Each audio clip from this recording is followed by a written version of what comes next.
Agad nang pinindot ang power button at nagulat na hindi ang booting sa Windows ang lumabas. Sa halip, biglang lumitaw ang image ng kakaibang hexagram at kumpleto na ito. Ilang sandali pa naramdaman kong nagkasama na ako sa kwarto, pero ayokong magsalita at ayoko rin lingunin. Napalunok ako ng laway nang marinig ang magkakasunod, ngunit mararahang mayabag sa sahig ng silid ko. At tuluyang hintakutan nang mamatay ang laptop ni Joseph. Sumasalamin sa itim na screen ang mukha ko at pati ang kwarto. Kita ko rin ang refleksyon ng isang itim na usok na hugis tao.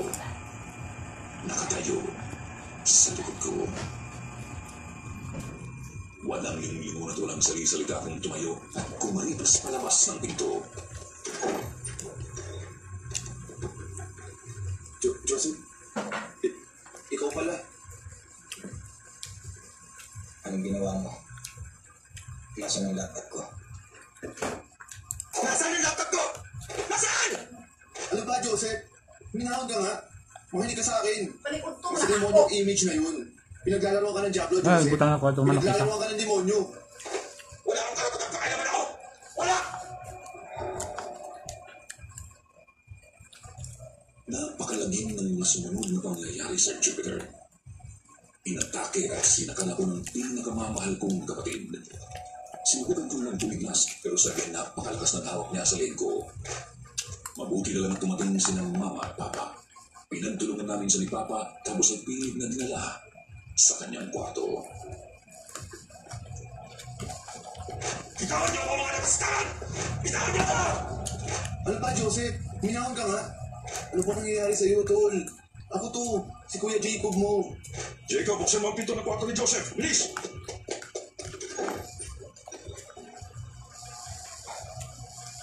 Pagkabukas ko ng pinto, agad kong sinimbihan ang ilaw sa loob ng kwarto ni Joseph. Nanlaki ang mga mata namin na makita ang punong-puno na ito ng maliliit na universal hexagram sa sahig, dingding, at kahit sa kisame. Ba nakikita na namin ang usok sa loob ng kwarto ni Joseph, yun ang usok na nararamdaman namin biglang mabigat at malamig na hangin. Kaya naman nilabas ulit namin si Joseph doon habang pilit pa siyang binibigilan. Pagkatapos ay doon namin sa dinalati kinulong sa isang bakanting guest room. Kawalan niyo ako rito! Pagpasin niyo ako mga harit kayo!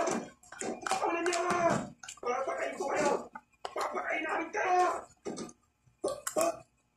Anong gagawin natin? Anong gagawin natin kay Joseph?